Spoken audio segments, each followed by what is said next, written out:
Ida Grinspan. Sa vie bascule dans cette ferme des Deux-Sèvres en 1944.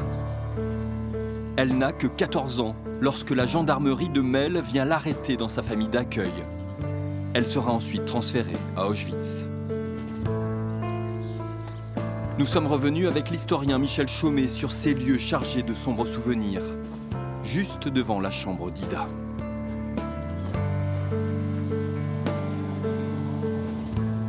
Qu'est-ce qui se passe exactement le 30 janvier 1944 ? Eh bien, le 30 janvier 1944, à minuit, il y a 3 gendarmes français de la brigade de Melle qui déboulent dans la maison et qui disent à Alice Picard, donc la personne qui loge Ida Grinspan, on vient arrêter la petite juive qui loge chez vous. Rien ne rappelle ici le destin de cette collégienne cachée en pleine campagne par ses parents pour fuir les persécutions. Même le locataire des lieux n'imaginait pas le passé de cette maison. Et vous connaissiez Ida Grinspan ? Je suis originaire de la commune. Donc vous connaissiez son destin ? Oui, mais bon, je connaissais juste le destin. Par contre, je ne savais pas que c'était cette maison, je viens d'apprendre. Je savais que c'était allié, oui, mais pas... Et ça vous fait quelque chose, du coup, de savoir que c'est cette maison-là où elle a habité ? Ça me fait bizarre, oui, plutôt. Oui, parce qu'il n'y a aucune plaque, rien, il n'y a rien qui rappelle sa mémoire ici, en fait. Non, toutes les plaques sont à l'école, en fait, puisqu'elle était à l'école de Somme pendant 2 ans. L'école de Somme, l'école fréquentée par Ida Grinspan, qui porte aujourd'hui son nom. Elle y venait d'ailleurs régulièrement pour témoigner devant les élèves. Est-ce que dans le wagon à bestiaux, Les wagons à bestiaux, c'était l'horreur. Les wagons à bestiaux, on était entassés plus que tu peux imaginer. On était 70, 80, c'était l'horreur. On a voyagé pendant 3 jours, on n'a pratiquement pas dormi parce qu'on n'avait pas de position. Avec toujours cette volonté de tirer les leçons du passé. Moi, je ne m'attendais pas, en 1945, que 70 ans après, il y aurait une vague d'antisémitisme et de racisme. Parce que n'oubliez pas le racisme.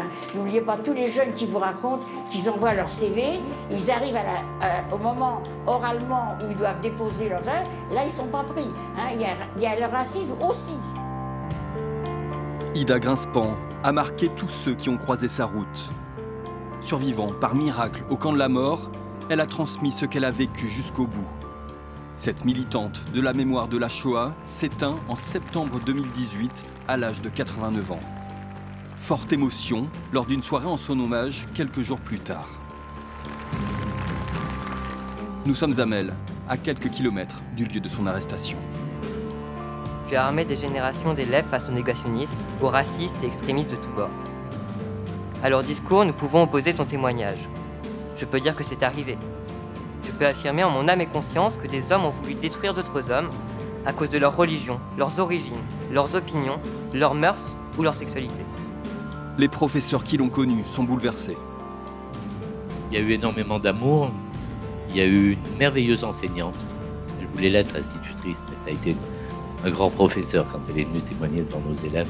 Et je crois qu'elle n'est pas partie, Ida. Elle est vivante dans nos cœurs, elle est vivante dans nos mémoires.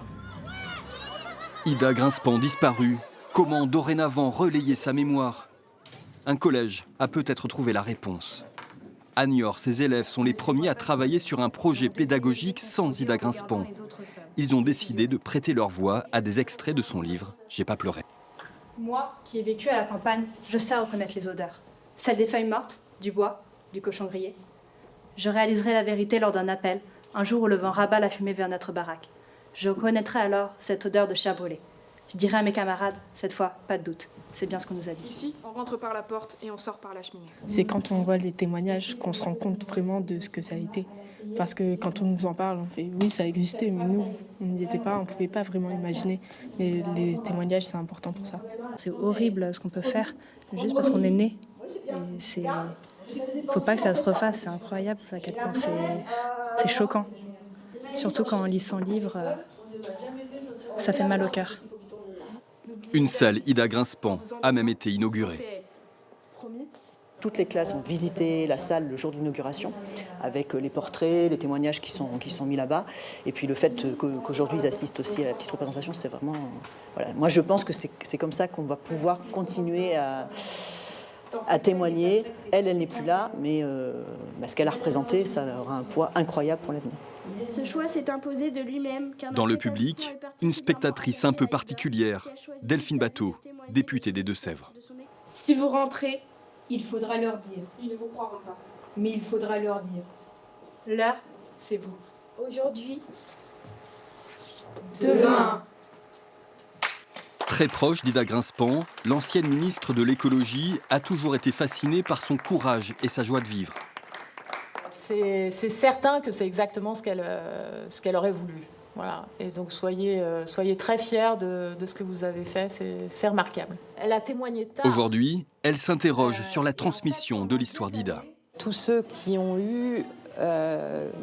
reçu en fait ce témoignage direct, c'est à leur tour de le transmettre. Donc évidemment qu'il y a un enjeu particulier dans l'éducation, mais il y a un enjeu sur lequel chacun de nous doit être quelque part le messager de la mémoire.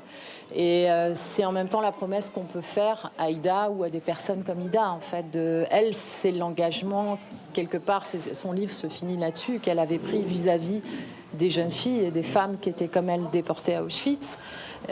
Voilà, donc nous maintenant on en est les dépositaires. Un récent sondage révèle que plus de 20% des Français de 18 à 34 ans n'ont jamais entendu parler de la Shoah. C'est sans doute pourquoi, jusqu'au bout de sa vie, Ida Grinspan a accompagné les élèves sur les traces de son histoire, au cœur de l'horreur.